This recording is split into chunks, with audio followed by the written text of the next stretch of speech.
process servers, and again, I'm still kind of guilty of this, we're reluctant to ask the firm for information because we don't want to appear as though we can't get it. We're supposed to have the ability to pull all this information. We're supposed to get your vehicles and addresses and phone numbers and emails, and we generally can't. But there are some people who are so good at the staying off the grid. There was no social media for Brad. The house was under the wife and her maiden name. The car was actually registered to a brother-in-law. I mean, everything about him was off, and so you're going to run into those.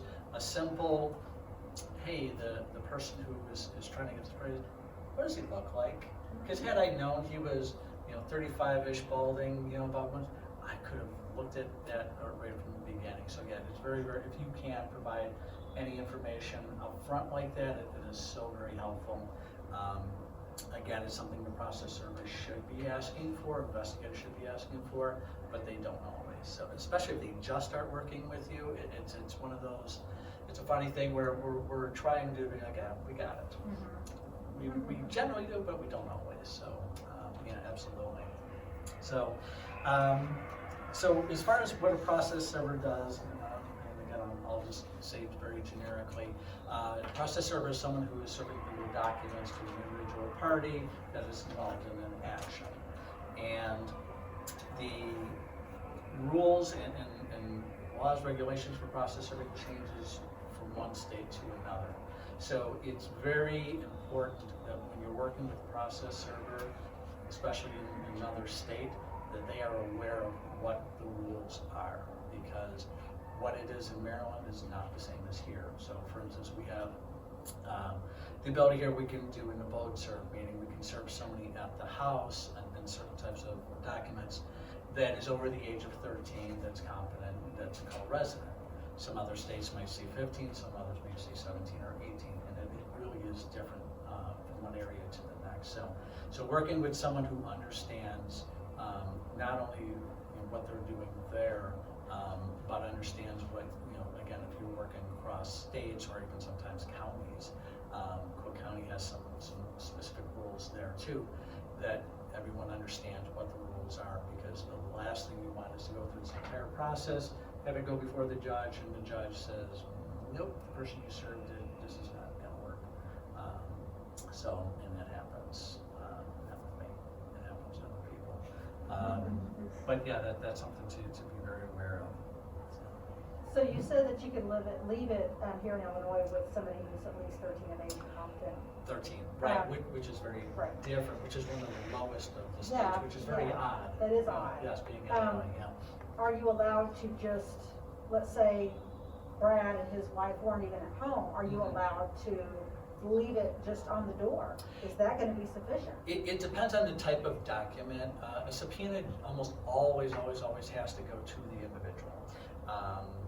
There are other types of documents that you can leave. Someone's complaints generally you can leave with, again, a co-resident that's of age that can reasonably get those documents to the subject that you're trying to get them to. There are evictions can be posted. When I say posted, what that means is we have, good, I got my bag open. This is my painter's tape. So painter's tape is really good because when you pull it off, it doesn't damage anything.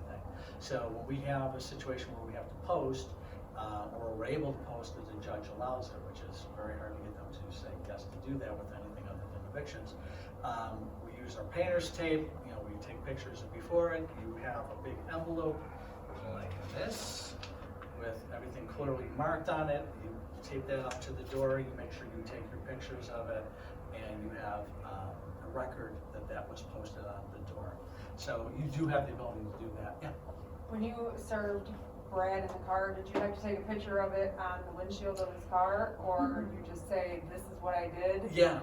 It's usually, you really don't need a picture of that, because we're going to create an affidavit, which obviously is us saying we're swearing by this. This is what happened. We did get a picture in this case, but not of Brad, and that's one of those tricky ones where you want to kind of not get photos of the actual person, but in that case, actually Spencer was the other person with me, he was all over taking the pictures, and he got pictures of the envelope sitting on the car and, you know, that kind of thing, and there was somebody in there. So, so we have to be very careful again with, you know, anytime we're, you know, to not record, you know, in the audio and where you're taking pictures, you know. A process server is not held to trespass laws, criminal trespass laws, but there are limits. So the fact that I was standing in his driveway right by his garage, I could take pictures, but it's one of those, if he started to make an issue out of it, you never know where it's gonna end up. So you wanna be on the safe side of everything. You know, if it was, I was serving them on the beach, then, you know, all bets are off. So, yeah, we can. So, types of documents that we'll serve will be summons, complaints, citations, notices, what else? I'm missing so many more. Yeah, just any type of just a legal letter, anything would fall in the category of being served. And although I did say that in Brad's case, I swear to you, in the years I've been doing it, I've only said you've been served twice, because I really don't like that. It was him, just because, boy, he deserved it. And I had one other gentleman who made me say it because he thought it was funny. He's like, all right, you gotta say it, you gotta say it. I said, no, I'm not gonna. You gotta say it, like you've been served. Like, all right. So, all right then, so that's it. I generally try to avoid that. So you said you also serve subpoenas? Yes, Okay. yes, and quite often. And again, when we have subpoenas, usually they need to go to that person named. And how we'll do that is usually you go right to the door.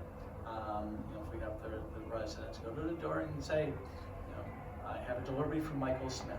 And this is my delivery get up. This is actually kind of usually how I go out, because I want to be generally neutral. So when I combine this with this and my pen that I have here, I could be anybody, and that's what I'm going for. There are process servers, and I'm not saying this in a bad way, who like to go in with the tinted glasses, the big vest, the badge that says agent, and they come in like it's SWAT. I think that's not my style. I think that's could be a bit off-putting. And if you go to a door and you find someone who's not happy with that approach, you're lost. The approach I take is very, I try to keep it professional and understated, and I have a delivery. That's exactly what I have, is I have a delivery. I'll tell you it's a legal document delivery, I just said it's a delivery. And I have it for this individual. Usually I'll get, oh yeah, he's here. And then they reach for it. I said, well, actually it's an assigned delivery. And the way I say assigned delivery, I make it sound like it's a signed delivery. I'm saying it's a signed delivery. Again, it's technical, it makes me feel better, because I don't like to mislead. I shouldn't say that, I'm okay with misleading. I don't want to lie. If someone wants to believe something, because I walked up to their door and I have this, I have the pen, and I'm the delivery guy, great, that helps me get the door open. Or I walk into an apartment building and I don't have the codes, I don't get in, and I'm walking up there like that, someone's holding the door for me, and as I walk in, they say, are you here to fix that elevator? Well, it's broken again. You know, so you did I'll take I the so I will try to just kind of play with that. And really, really just the other day, I was at a mobile home park, a construction site, jail, a couple office buildings, a gated community, and a luxury apartment building.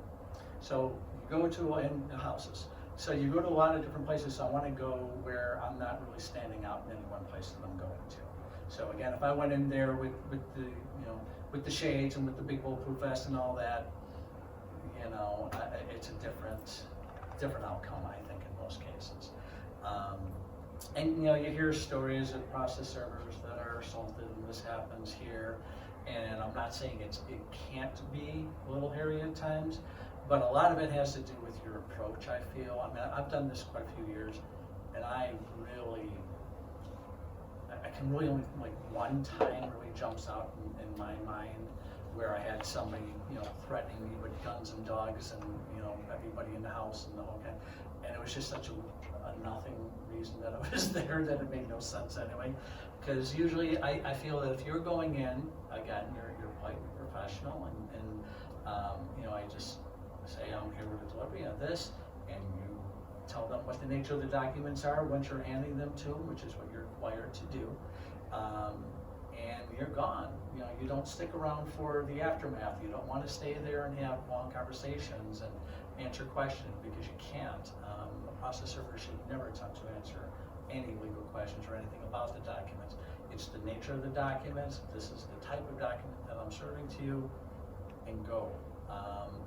And I think that helps to avoid some of those issues that some people will run into, because they're taking this a little more personal, and they're trying to be involved in the situation.